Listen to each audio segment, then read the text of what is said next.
Hi, everyone. Thank you so much for being here today. My name is Julia Bartz. I'm the author of The Writing Retreat, and I'm so excited to be talking with Luke Dumas, author of The Paleontologist. This book is a Barnes & Noble mystery and thriller November monthly pick, which is very exciting. And just to share a little bit about Luke, Luke is the author of the novel A History of Fear. His nonfiction has appeared in Literary Hub, Hobart, Last Exit, Panorama, The Journal of Travel, Place and Nature, and more. Luke has worked in nonprofit philanthropy for more than 10 years with organizations like the San Diego Zoo Wildlife Alliance and the American Red Cross. He received his master's degree in creative writing from the University of Edinburgh and is a graduate of the University of Chicago. He lives in San Diego with his husband and dogs. Luke, hello. How are you? I'm very well. How are you? Good. So very excited to talk to you about this book. I know we're going to do a little reading, but before that, would you mind sharing just a little bit about the book for anyone who hasn't read it yet? Yes. And by the way, I love the writing retreat, so I'm really happy to be talking about it today. Thank you. The Paleontologist is a supernatural suspense novel. It follows the story of Dr. Simon Neely. He is a paleontologist who has just returned to his hometown after decades away to accept a position at the Hawthorne Museum of Natural History, a sort of crumbling Gothic natural history museum where he has some history. His sister, his 6-year-old sister Morgan, disappeared, just vanished from the museum while they were visiting there when they were children, and he was meant to be watching her, and that guilt has followed him for all of these years. And now he's come back to try to uncover the mystery, what happened to her. She was never found. But at the same time, while he's working in this sort of dark museum at night alone, during COVID, the museum is closed, there's no one there. He starts to experience strange things, noises that, don't make animal noises that don't make any sense, footprints, bloody footprints, floor that really couldn't belong to any living creature. He starts to suspect that the museum is haunted by prehistoric spirits. Great. So I have so many questions about the book, but first, maybe we can do a reading. Absolutely.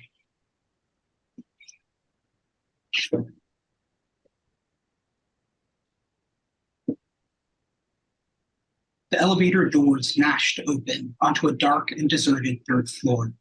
Not bothering with the lights, Simon made his way by the sleepy dregs of twilight dribbling in through the windows and left his forms on Mercedes's desk. On his way back, he stuck his head in the mailroom and found a letter in his box. His mood soured as he withdrew it.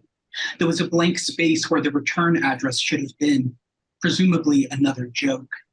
He slid a finger under the back flap and tore it open, guessing correctly it would contain a message on old Hawthorne letterhead, again formed of cut-out scraps of newsprint.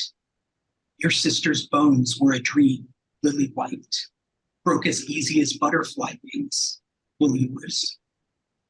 The words drove a spear of cold shock through Simon's chest. He read them again to be sure he got them right. Your sister's bones were a dream. But Morgan's skeleton had never been found. If the author had knowledge of her bones, that had to mean no. It was a joke, a sick joke. The work of a vile prankster who derived pleasure from mocking the death of a child. Disappearance, Simon corrected himself. The disappearance of a child. But what about the other part? Broke as easy as butterfly wings?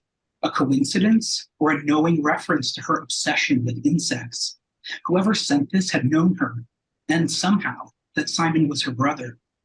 He looked for a postmark, finding not even a stamp. The letter had been hand-delivered, no telling when. For all he knew, whoever left it could still be in the building. At this realization, Simon's heartbeat quickened to a frantic stutter, like the footsteps of a person starting to fear they were being followed. His gaze swept the corridor. It was almost completely dark now, the shadows impenetrable. Through the grimy, mullioned window, he peered down onto the grounds. The lawns were uncut and choked with weeds, grown fat on 2 weeks of near constant rain. Beneath the window, a fox skulked around a rabbit hole, dipping its nose inside for an exploratory sniff. Otherwise, the lawn was empty. No, a man. He was standing on the grounds, staring up at the museum. Without thinking, Simon retreated from the window and hurried down the hall. He burst through the emergency exit and his feet tumbled down the stairs. Thoughts streaked across his mind like flashes in the dark. It's him, the man who left the letter. But who? Simon needed to confront him, needed to know who he was and why he had written it, needed to know it was all a lie. He exploded into the entrance hall, the door slamming back against the wall. The echo shot up toward the vaulted ceiling like a flock of startled dimorphodon. He strode toward the entrance doors and stopped. Fog bloomed across the lenses of his glasses. He could barely see. The room was swelteringly hot, the air thick as primordial ooze. Scream? Thump. Simon turned slowly toward the sound, tucking his folded glasses into his pocket. His vision was poor in the dark, like peering through a film of black mist. Still, he could make out a tall shape, bipedal, but not like a person. Nothing like a person. Simon's head wheeled and sloshed, dizzied by the over-oxygenated air. He stepped back as the animal emerged from the shadows, or rather limped. It seemed to drag an appendage behind it, its sharp claws scraping the marble floor with every step. Scream, thump. Scream, thump. A meaty, rotten stench permeated the air as it advanced. Simon felt its growl in his abdomen, a vicious rumble. The outline of its body drew back like a coiled spring, preparing to lunge. Thank you. I'm so glad you read that part. I that's like one of my favorite parts of the book. That's the Bone Man, right? That is the start of his experiencing some of these strange apparitions around the museum. But I really wanted to share that passage because what I love about this book is it's a real mix between horror and thriller and mystery. And I think that part of the book sort of gives you a little bit of both, the mystery and the ghosts. Absolutely. Yeah. So creepy. I love it. So again, so many questions, but maybe let's start with a basic one of the origins of this book and what made you interested in writing about the story and this topic. Yeah, I mean, I have always been a dinosaur kid. Like I was that kid who was just obsessed with dinosaurs growing up for years and years. Even when everyone else was kind of over it, I was still kind of into it. But I loved Jurassic Park. I loved The Land Before Time. I just remember watching these movies over and over again, like poring over these books, like these illustrated guides to paleontology for kids. And I just, it was a dream of mine to write something about dinosaurs, Jurassic Park-esque, but a little bit different. I didn't want to copy Jurassic Park. I didn't want to redo it. And I struggled for many years. Like Michael Crichton did it. He did it first. He did such an amazing job. How am I going to even come close? And then I had this idea, like, oh, this is how you could bring them back without copying Jurassic Park. Bring them back as ghosts in the museum. And I've worked in nonprofit philanthropy for many years, so I know the world of the dysfunctional nonprofit, the financially struggling nonprofit. I felt like, okay, that's a world in which I can really bring some firsthand experience and authenticity. So that's sort of where I began. Good, yeah. And do you have a sense of what it was about dinosaurs that really fascinated you as a child and growing up? Yeah, I mean, I think we all, especially when we're kids, we have these escapist fantasies, and it might be witches and wizards, it might be science fiction, and sometimes we even carry those through to adulthood, and we continue to go back to those things. We think about dinosaurs, many of us, as big products of science, and they're things to be studied. But for me, I think they're also it's a wonderful fantasy. They're so fantastic. They're so bizarre, and they come from a land that we don't know. It's like slightly familiar, but there's something so foreign and strange and beautiful about it. And for me, it was just like, falling into a land of magic and dragons. It was the land of dinosaurs. It was a place I wanted to go to. A place I wanted to go to. I mean, it's just so wonderful. And to me, that's what I love about dinosaurs. They really allow you to escape and live in a different reality. Yeah, absolutely.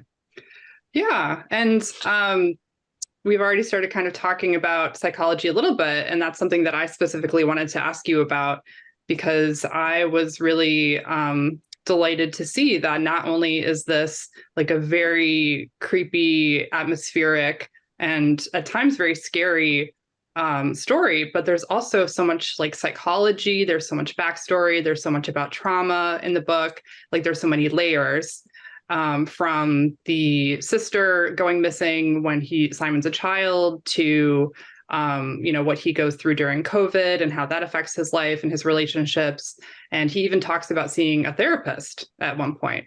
So I'm curious about that too. And was that something that was intentional from the beginning, or is that something that just kind of came up as you were working on the story? Character psychology is always something I'm interested in, no matter what I'm writing.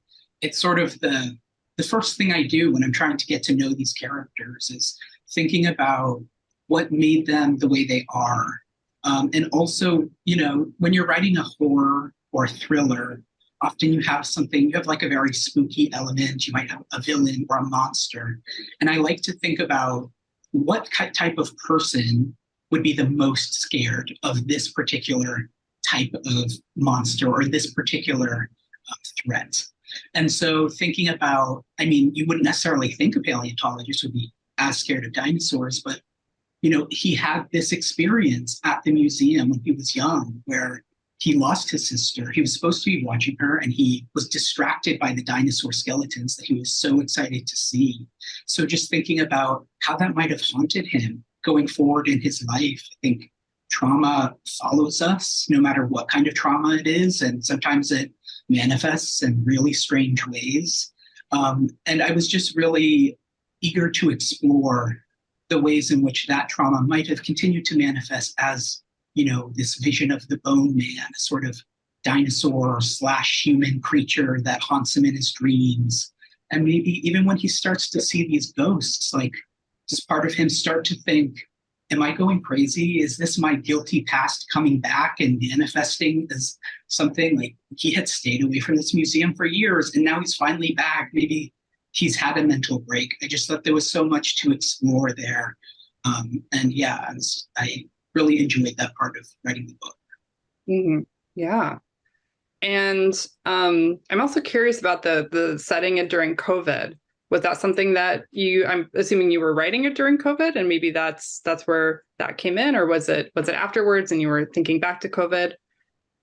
So I first got the idea for this during COVID and started working with the outline. But the majority of the writing happened sort of in the later period, or what is post-COVID? I don't really know, but sort of in that later period when things were reopened. But I really, and I thought about it. I know not everyone wants to read about COVID, but it was really exciting for me as a way to build the setting and to really develop it.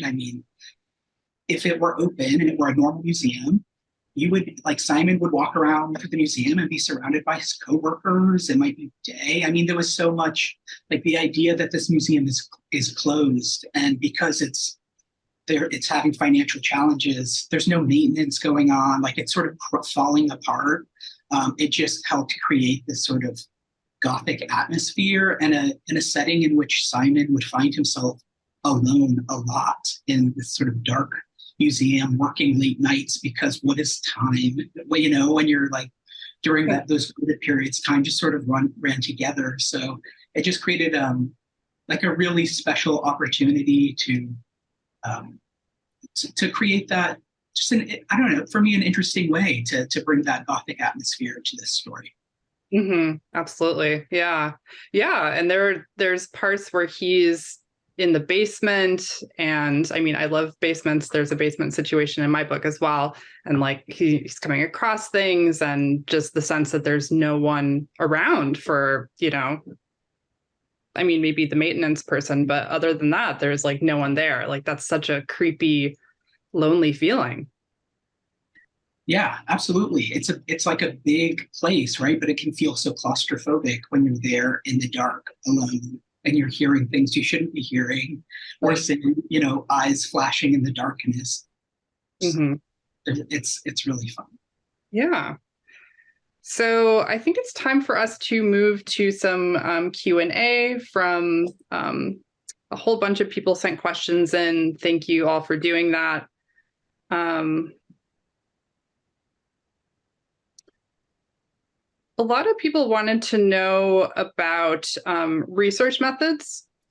So I'm curious to hear about that. Did you have to do research for the book? I mean, I'm assuming there was research involved. It's pretty detailed, but did that come from your own background where you knew a lot of that information? Did you travel anywhere for the research? Yeah, so I definitely did a lot of research. I wanted to bring some level of authenticity into this, but I'm not a paleontologist. I've never studied it formally. I'm a writer. I studied literature and writing. So that was intimidating, actually, when I first knew that this book was being published and I had to write it. Like, okay, I really have a responsibility to do this right. As someone who cares about dinosaurs and has seen it done in very silly, unscientific ways before, I really wanted to bring something to that. And so my first step was just okay, I'm going to pull all my books, my dinosaur books off the shelf and start reading them. I read a book by Lance Grand called Curators, Behind the Scenes of Natural History Museums, which was incredible.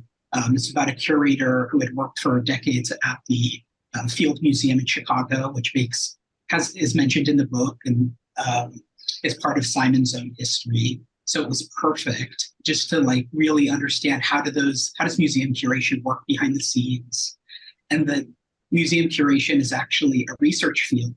I mean, I always thought of a curator, especially a paleontology curator, is all about building exhibits, but it's really about research. And so being able to pull some of that in. But also what was very, very special is I found that I had a connection to someone who was involved in the paleontology field. I met him through work. And his name is Chris Delori. He owns Educational Biofacts and Dino Depot, sort of these businesses that are really focused on education, but also he's a professional fossil hunter. So he's always in Wyoming or Utah, digging up dinosaur bones and selling them and preparing them for personal clients. And he was kind enough to read the book for me, an early draft, and give me some pointers. And that was amazing because there's some passages in here where I really wanted to get just a little bit nitty gritty. For example, Simon is coming into this paleontology lab for the first time. What kinds of things might be in it? And if this is an old museum that hasn't had a lot of investment, what would that look like? And what are some of the things you need to invest in? I mean, just those little details were really helpful to bringing that to life, to bring to life when Simon's on a dig site, what does that look like? What's going on? What kind of materials are they using and methods? That was just a very fun part of writing this book. Is I got to learn so much, and I hope that people who read it and who are interested in paleontology and museums will learn things too. Mm-hmm. Wow. And was there anything about the research that surprised you or anything that you learned that you didn't expect? I learned a lot. I think there were parts of it that I personally found overwhelming. As not being a scientist, I think the one part in particular, geological science, as much as I love dinosaurs, I do not love geological science. And there was one chapter in particular that really stumped me. This idea that maybe part of the museum grounds had been the site of a meteorological impact, in the ancient past. And there was so much that I didn't understand about okay, how would a scientist actually come to that theory? Is it totally crazy? Is there some credence to that? Or could there be? And just trying to understand. I mean, it sounds so boring, but it's to me, it was a more interesting way to approach these things and just really think about, okay, Simon's a scientist, and I wanted him to feel like a scientist. I wanted him to be inquisitive and curious, and not necessarily take everything for granted. Or so that was tough. I definitely learned a lot about. there was no Cretaceous rock in Pennsylvania, for example. So, just like these little, Yeah. yeah, I know. And no dinosaur bones have ever been found in the state of Pennsylvania. So, yeah, just all these little details about geology that were pretty Mhm. interesting. Yeah. Wow. That's very in depth. It's a lot to Yeah. have to look into. A couple people wanted to know about your um, writing schedule, how you plan your writing. Are you a plotter or a pantser? Um, yeah. When do you write? How do you write, etc.? Yeah, I have always been a plotter. That's a very, very important part of my process. Anytime I try to write something without plotting, completely fall into pieces and had to start over again. I do work full time in addition to being an author. I work in the nonprofit field currently for a zoo, which is a job that I love. It's really wonderful, but it does mean that I have less time to write. So I do all of my writing in the evenings and weekends. And it's rigorous and you have to be pretty disciplined, but I finish work. I might, have dinner, and then by 7, 8 p.m., I'm at the desk and just writing until I go to bed pretty much every night, and then spend all day Saturday and Sunday writing. And hopefully, I get some time to go out to dinner with my husband or a friend or see a movie. Keep it fun. But yeah, it's a lot of work, and it really changed. Being on contract for this book was different than my first book, where I had years and years. I could just write it a little bit at a time. But with your second book, you kind of are on schedule, and it is due at a certain time. And I think I had about 8 months to write the book compared to about 5 years for my first book. So that schedule and like knowing that I was going to be at my desk writing every evening was really, really important. And making sure I knew how many words I had to hit every single night and keeping a spreadsheet of all those things. I mean, it really did change how I had to approach my writing. Wow. Yeah, that's incredible. I mean, when I was working full time, when writing the writing retreat, I could only do it in the morning. So I really admire you for being able to do it at night. I was just like, reality TV time. Like, I can't do anything else. I get that. A lot of authors I know like to wake up super early and write, and I do get that because I'm a writer at work as well. I'm a grant writer. That's a big piece of what I do. And my brain functions best in like the mid-morning time, like 10 a.m. to 12 or 2 in the afternoon. So I envy you. I just don't know if I could wake up early enough, 5 a.m. every day to do it. That is real discipline. Yeah. Yeah, that's too early for me too. I could do 5 a.m. Yeah, does your job affect your writing at all? I know that you said working in nonprofits has affected, how you were able to write this book. Are there any other ways that the zoo has affected this work? Yes. I mean, it's been one of the joys of this book. And I think one of the things that makes it a little bit special compared to other books set in museums is that I do have that nonprofit background. So I was able to bring a lot of my professional experience into it. I personally work in the philanthropy sector of the nonprofit world, which is its own industry. It's very interesting and a lot of characters in it. And we work with, really wonderful, wealthy people sometimes who are very impactful. And sometimes they're really they're total characters. And so being able to bring that into the story was wonderful. There's Fran is one of my favorite characters in this book. She is the director of development, director of fundraising at the museum, sort of like brash personality. She's really about raising money, but also has a heart of gold, and is very funny character. And then Evie is one of the donors, actually the biggest donor at the museum, this widowed older woman who's been supporting for many years with her own tragic past and a little bit of a gift for clairvoyance. At least she thinks so. So, Simon gets to work with her and to try to figure out what's happening at the museum. But just bringing those characters as well as, the inner workings of the museum. I think it's interesting that, to me personally, that 10% of the US workforce works for a nonprofit, but you don't see them explored very much in stories about work. It tends to be more corporate culture, see a lot of stories like that. And so it was fun to be able to explore that in this book in a way that, to me, felt a little bit authentic. Mm-hmm. Yeah. Wow. I didn't know that about the 10%. That's so interesting. Yeah. No, it's a huge sector, but for whatever reason, it's just not something you see. Or you might see museums, but like they're very almost high fantasy. It's like the high fantasy version of the museum or a cultural institution. So there's a little bit of that in this. I mean, there are dinosaur ghosts, but at the same time, it's kind of a peek behind the curtain. Mm-hmm. Definitely. We have a question from Teresa. What was your favorite part about writing this book? Yeah, I mean, there was so much I loved about this.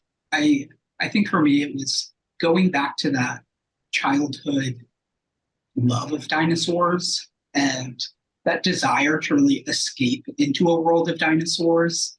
When things were tough, or when, just like life wasn't going the way you wanted. Like, it was such an escape for me. And to be able to create my own world in which dinosaurs exist was just so much fun. Just like the perfect expression of what I wanted to do. I mean, I used to say I wanted to be a paleontologist. I wanted to open my own Jurassic Park when I was a kid.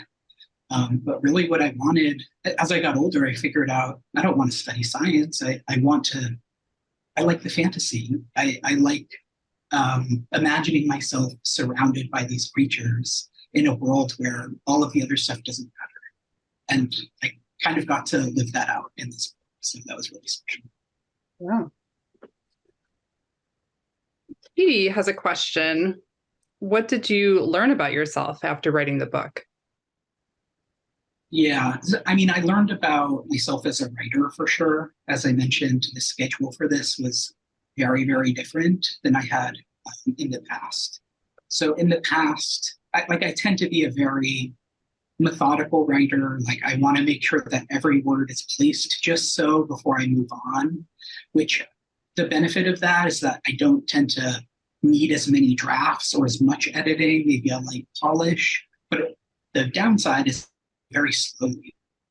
So I might be at my desk for 4 hours in a night and get out a couple hundred words, not very many. But for this book, it was, I really had to keep on schedule, and I learned that I could do that. What was great about it was like, no, I really can sit down and write 1,000 words. They might not be perfect. They might need some editing later, but it was just a much faster way to write the book, to just say, no, you're going to get through this. It doesn't matter if it's not good today. It doesn't need to be good today. You just need to produce the draft and go back and edit. And I learned, like, I wasn't sure if I would be able to do that, and I learned that I could. And that's just great. Yeah. Wow. Yeah, it's so funny. I used to be a pantser and now I'm a plotter, and I don't know how I ever did the pantsing. It's just like, wow. I do have a question about something you said with the sitting down every day and having the plotting. Did you plot out like the whole book beforehand? Did you kind of go in sections? How did that? I plotted the whole book. I always do a chapter by chapter outline before I start. So it's pretty detailed. It's 10, 15 pages single spaced, just chapter by chapter. So I know the plot, but there's so much that you can't know every detail of the book when you first start writing it.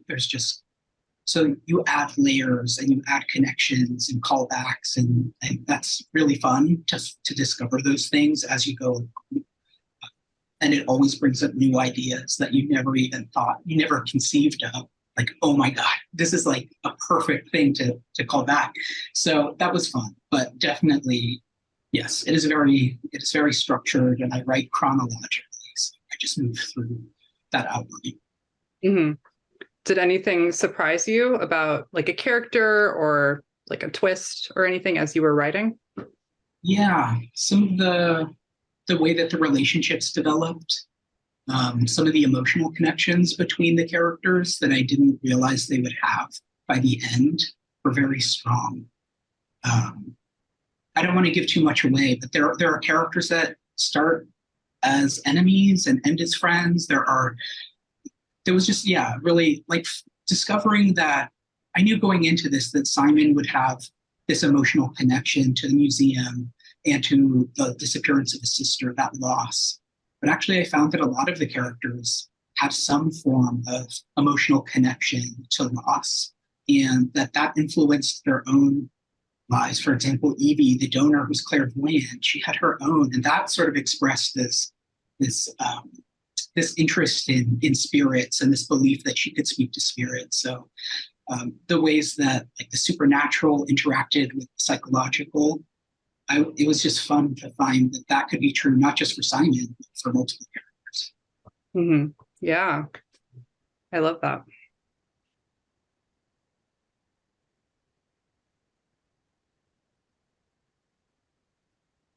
This might be a bit of a hard question. This is coming from Abina, but I love this question. What was the hardest scene to write in The Paleontologist and why? Um, yeah, it was definitely. It's such a boring answer, but it's like that geological science chapter because I really racked my brain being like, if a scientist reads this book, they're going to think I'm so dumb. Like I was just trying to avoid that, and I just Yeah. panicked. I just don't want to be done. But actually, I did have. I have a good friend who is my pretty. We have swapped writing sometimes. She's also a writer. She's a wonderful writer, but she has a master's in biology. She like really knew about science in a way that I didn't. And so I was able to talk it through with her, like, okay, how would this work? Or like, she just had all these wonderful ideas. Um, she definitely helped me get through that chapter and write it in a way that actually feels like, okay, maybe this could make sense to Simon. Hmm. Yeah, that's great. It sounds like you had a couple people that you could go to kind of ask questions and see, like, does this make sense? Would this work? I was very lucky, and I don't know how I would have. I might have had to like go outside my network and start emailing random scientists just to make sure that it wasn't too crazy. But yeah, no, I was very lucky to have. I think it shows in the book that time was taken, like make sure things work scientifically, or at least pretend to work scientifically. So yeah, I was very lucky. Yeah, that's great. Yeah, I have caves in my next book. And I need to talk to a cave expert, but I'm afraid to because I'm afraid they're going to tell me like this is not possible. Like this is not a thing. But I will do it at some point. I mean, that's the thing about being an author, right? Like we're inspired by these different professions or different activities and want to write about it, but at the same time, you have a responsibility to like really know our stuff, but it might not be part of our personal experience. So this is only my second book. I think you're writing your second book, right? Mhm. I Yeah. just wonder if it gets harder, book 10 or 11. Like, Yeah. like at a certain point, you really have to broaden your experience to have something to write. For sure. I think we have time for maybe one or two more questions. This is a good one. This is from Samantha. Where did you get the inspiration for the Bone Man? Hmm. The Bone Man. So the Bone Man is sort of this creature that exists in Simon's dreams that have haunted him for years and years. And as I mentioned, he's sort of like um, he's a almost like a Reaper type character, like a Grim Reaper, but with some dinosaurian features, like dagger-like teeth and long, sharp nails, and like his smells of rotten meat. So this very creepy kind of image. But I really, going back to what we talked about earlier about character psychology, was trying to think about Okay, I know Simon, he lost his sister at the museum years ago. Surely that's affected him later in his life because he is still thinking about it. He wants to go back and find his sister. But how does that manifest? If he's not at the museum, sort of how does that, like, how is he experiencing that trauma or suppressing that trauma? And so I had the idea of the Bone Man, which was sort of the perfect combination of trauma about his missing sister, because you have this sort of like, he knows that someone took her, she was abducted. He doesn't know who, but someone did that. And so it's sort of like this Reaper type image of someone that might have snatched her and taken her away. But he also has this, like the dinosaur ghosts that are in the ghosts aren't in his mind, but the dinosaurs are in his mind because he remembers that when he was a kid, he went to go look at the dinosaur skeletons and left his sister behind. And that's when she was taken.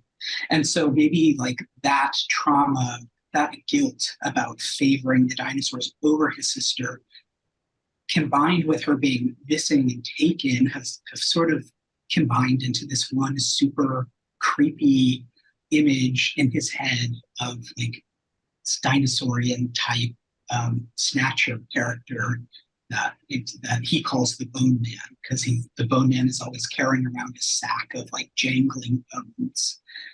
So yeah, it was fun from like a horror writer standpoint to create that, but also from like a psychological standpoint to just think about how that trauma would manifest. Mm-hmm. Yeah. Are you sure you're not a psychologist, Luke? I'm not, but it is just something that's so fascinating. I love books that really explore that side of the character. Mm-hmm. Yeah, it's very interesting to me. Yeah. Yeah. And just like the dreams, the fact that Simon wakes up screaming, the fact that, I mean, that even affects his relationship negatively. So the dreams and all the stuff coming up from the unconscious, like it's just fascinating and very creepy. Yeah, absolutely. No, it takes a toll on his relationships and that is explored in the book too. His ex-partner, who he still keeps in touch with because he wants that reassurance, he wants that comfort as he's going through this incredibly stressful process of finding his sister. And yeah, I mean, he's a rich character psychologically. And he's great. I really love Simon for that. He's very sympathetic, I think. Absolutely. Yeah, I love Simon too. Let's see. This is an interesting question. How do you decide if an idea is good enough to be turned into a novel? That's from Pross. That is a good question. I think for me, the ideas that stick always have to have some element of innovation or originality. And like we're all influenced and inspired by things that we love and other stories. So no story is like wholly original, no story is wholly innovative, but just one element of it. I mean, I think for me, in this book, it was the idea of ghosts or dinosaurs coming back as ghosts in the museum. Like I've never seen that before. I've seen sort of monsters in a museum, Relic. That's a great book by Douglas Preston and Lincoln Child, and you see Jurassic Park, of course, come back in sci-fi, sort of sci-fi monsters. But that was very exciting to me. And my first book, A History of Fear, which was more satanic and crimey, like you could almost call it a demonic possession novel. It was this idea of satanophobia, like someone who is like intensely scared of the devil, feels like they are going, like the devil is after them and making them do bad things, and they have caused them to commit a murder. There's always one, I like to draw from different inspirations and different tropes, but for me, like it's really important to have one thing that feels like, okay, this is a different take. This is something that we haven't necessarily seen before. Seen a lot of haunted houses, but a haunted museum, that felt a little bit different to me too. So that's sort of. Mm-hmm. How about you? Yeah, Oh my what is a good idea for you? God. I think it's similar. I think it's like something that feels original or, as you said, like there's nothing that's truly original, but what are the books that we can write that no one else could write? Like I like to think about it that way. And I also like to do kind of a kitchen sink type of thing where I'm just like, what are all the things that I'm thinking about, reading about, talking about with friends, like the topics or the issues, maybe characters I come across that I want to include, and just like throwing everything together and seeing what happens. So Yeah, that leads to issues, but at least no, it's interesting. I love that, and I love what you say about books that only we can write, because I do think about that. And there are a lot of good ideas. I mean, it takes a lot of ideas to write one book, but sometimes I'm like, I can't write that book. I mean, I originally thought that maybe, these dinosaur ghosts would come back on a dig site. Like that was, or that the book would really be focused out in the field during a paleontological dig. I don't know that world. Like I know that there would be it would be so hard for me to come up enough to like make it an authentic reading experience. But the museum, I get. Like the nonprofit world, I get. And so, yeah, finding that thing that feels like it all slots together and we slot into it because we have that personal or enough of that personal experience is definitely so important. Yeah, definitely. And related to that, like, do you have ideas for your next project? Are you taking like a bit of a break? Yeah, no breaks. I started my next book that I'm very excited about. Talking about what's going on in the world and things that are timely and friends are talking about.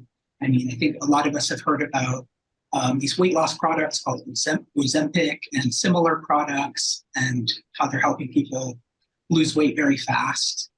So I wanted to explore that in a sort of social horror / body horror type story about the diet culture and the weight loss industry, and also the way that society treats people who are fat and overweight, obese, and sometimes the dehumanizing aspect of that, and how that manifests for one one obese man who goes on a clinical trial for a miracle weight loss drug and finds that he does lose weight very fast, but also it's changing him. It's making him dark. It's making him monstrous. And it is currently titled Nothing Tastes as Good. It's a reference to that famous quote by Kate Moss, nothing tastes as good as skin feels. So I'm loving writing it. And yeah, I hope to have more news about it soon. Yeah. Oh my God. That sounds fascinating. And I'm so excited to read that. Great title too. Yeah. Okay. I think we're right on time to start wrapping up. So Luke, I want to thank you so much for being here today and chatting about your incredible book. We want to thank everyone who came to listen. Thank you guys all so much. If you have not yet picked up The Paleontologist, make sure to get it ASAP, either at Barnes & Noble or your local bookstore. And thanks again to everyone. And Luke, good luck with everything and excited to keep reading your works. Thank you, Julia, for speaking with me. It was such a pleasure to chat with you. I'm a fan of yours, so it's really special. I echo your comments. Thanks for being here, everyone. Hope you enjoyed the book. Thanks, everyone. Have a good day.